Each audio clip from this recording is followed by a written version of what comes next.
Halo, Assalamualaikum warahmatullahi wabarakatuh. Ketemu lagi di vlog saya.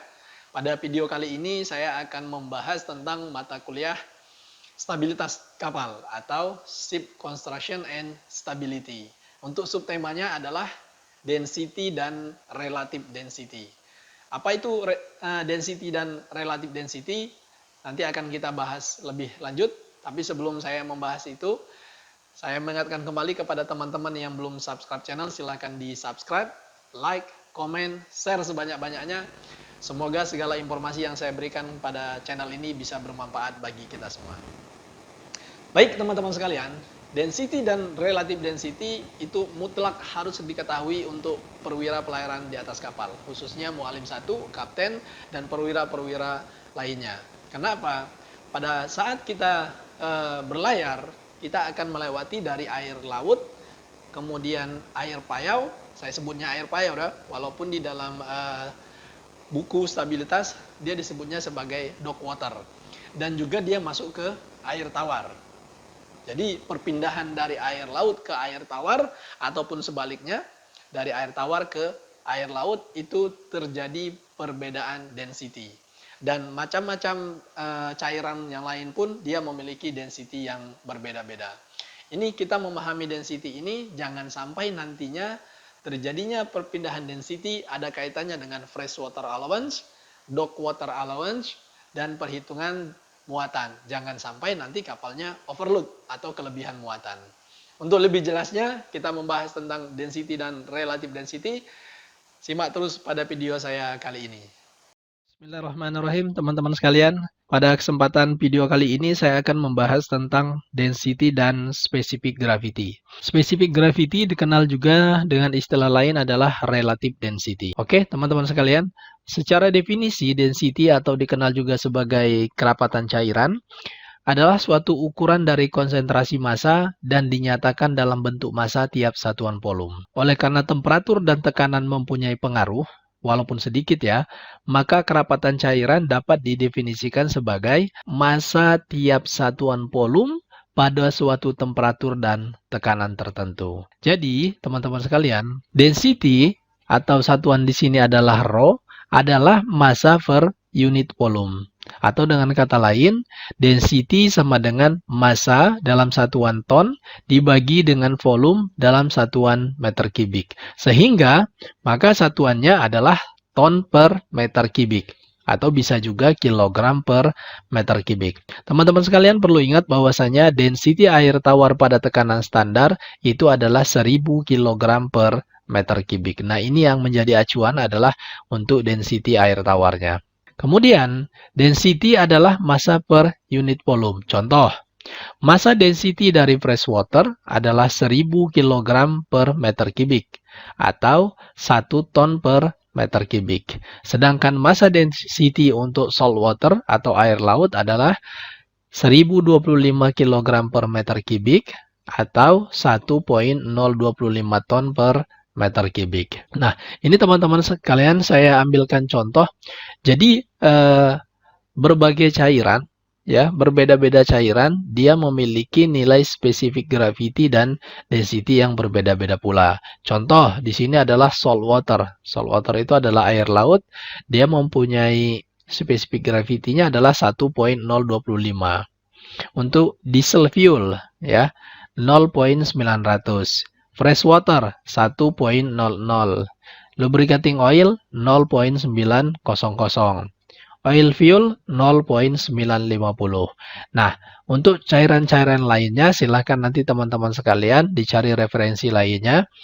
Nilai-nilai ini saya ambil dari IMO Load Line, International Maritime Organization Load Line edisi tahun 2002. Nah, ini bisa menjadi pegangan. Tapi kalau teman-teman mau mencari nilai-nilai specific gravity yang lainnya, silahkan dicari untuk referensi lanjutannya.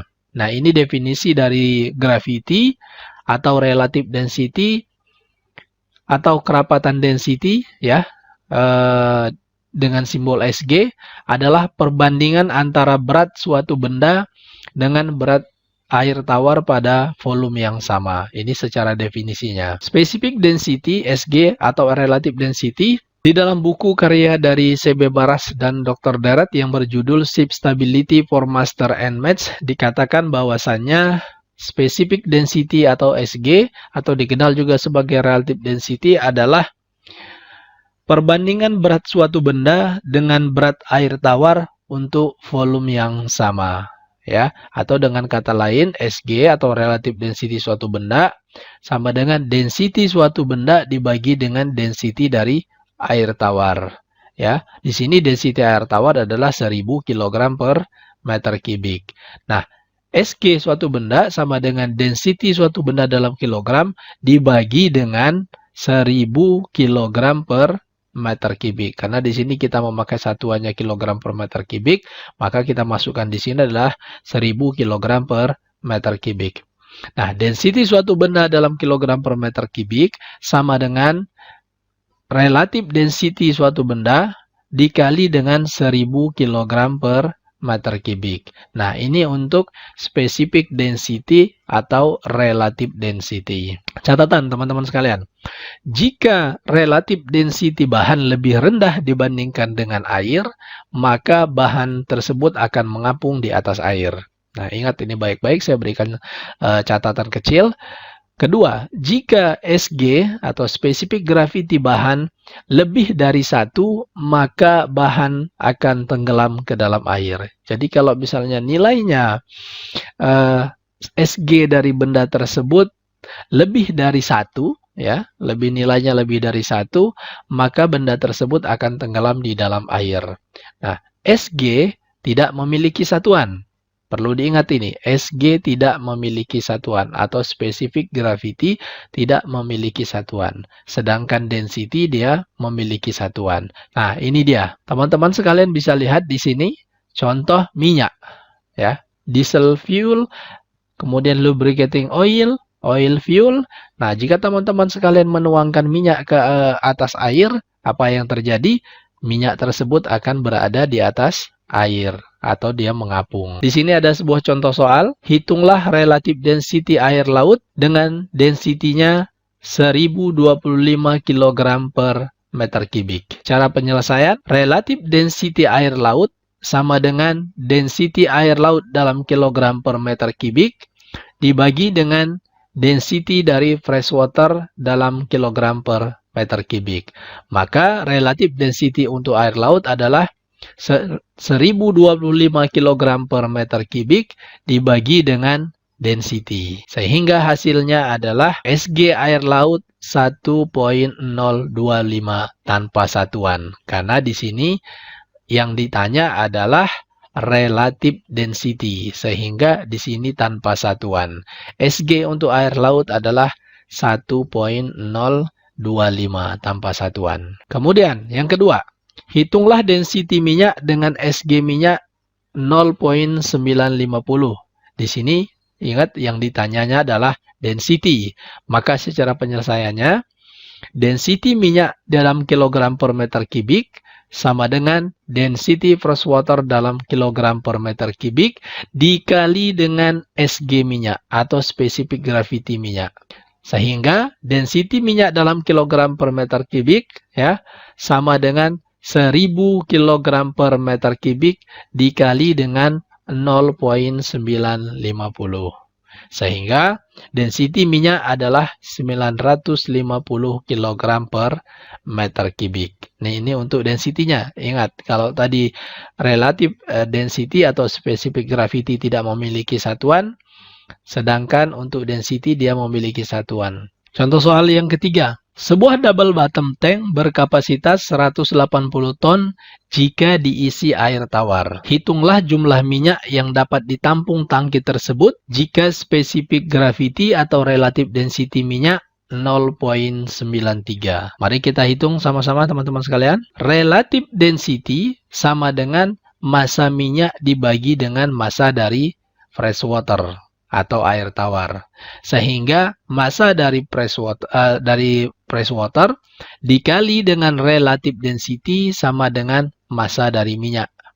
Kita masukkan, karena tadi soalnya di sini adalah 180, kita masukkan massa dari press water adalah 180 ton dikali dengan 0,93 sama dengan massa oil. Sehingga didapat jumlah minyak yang dapat ditampung tangki tersebut adalah 167,4 ton. Nah, tadi di dalam soal dikatakan bahwasanya double bottom tank berkapasitas 180 ton jika diisi air tawar. Kalau nanti dia diisi minyak, maka dia bisa menampung di dalam tangki tersebut sebanyak 167,4 ton. Contoh soal yang keempat, sebuah tangki berukuran 20 meter kali 24 meter kali 10,5 meter berisi minyak dengan SG 0,84. Ditanyakan, hitung berat minyak dalam tangki tersebut jika ALEJ sama dengan 2,5 meter. Teman-teman sekalian, jika yang belum kenal dengan istilah ALEJ, di sini saya berikan catatan. ALEJ adalah jarak yang diukur dari atas permukaan muatan sampai dengan top tank. Top tank di sini adalah, kalau dalam bahasa Indonesianya adalah langit-langitnya tangki, sisi bagian dalamnya tangki. Gitu. Itu dikenal dengan top tank. Sounding atau innage adalah jarak yang diukur dari dasar tangki sampai dengan permukaan muatan. Jadi teman-teman sekalian, pada saat perhitungan muatan cairan, itu bisa dengan menggunakan dua metode. Metode yang pertama, dia bisa menggunakan ALEJ, ya. Dia menghitung berapa space dari permukaan muatan sampai dengan langit-langit tangki. Yang kedua, bisa juga dengan menggunakan soundingan, sounding tape atau dikenal sebagai innage. Nah, innage ini mengukur berapa muatan diukur dari dasar tangki sampai dengan permukaan muatan. Baik, kita lihat penyelesaian. Volume minyak sama dengan panjang kali lebar kali dalam. Panjangnya 20 meter, lebarnya 24 meter, dalamnya 10,5 dikurangi 2,5 meter. Nah, 2,5 meter ini ALEJ ya. Density minyak sama dengan SG minyak dikali density dari press water. Sama dengan 0,84 dikali 1000 kg per meter kubik sama dengan 840 kg per meter kubik atau 0,80 ton per meter kubik. Berat minyak sama dengan volume minyak dikali density minyak. Nah, volume minyak tadi sudah kita ketahui bahwasanya 24 meter dikali 20 meter dikali 8 meter dikali 0,80 ton per meter kubik. Sehingga berat minyak di dalam tangki adalah 3.225,6 ton. Baik teman-teman sekalian, di sini saya akan memberikan soal-soal latihan kepada teman-teman sekalian. Nah, jadi teman-teman sekalian silakan coba diselesaikan untuk 6 buah soal-soal latihan untuk perhitungan density dan relative density. Baik teman-teman sekalian, itu saja penjelasan tentang density dan specific gravity atau dikenal juga sebagai relative density. Terima kasih, sampai ketemu di video-video saya selanjutnya. Assalamualaikum warahmatullahi wabarakatuh.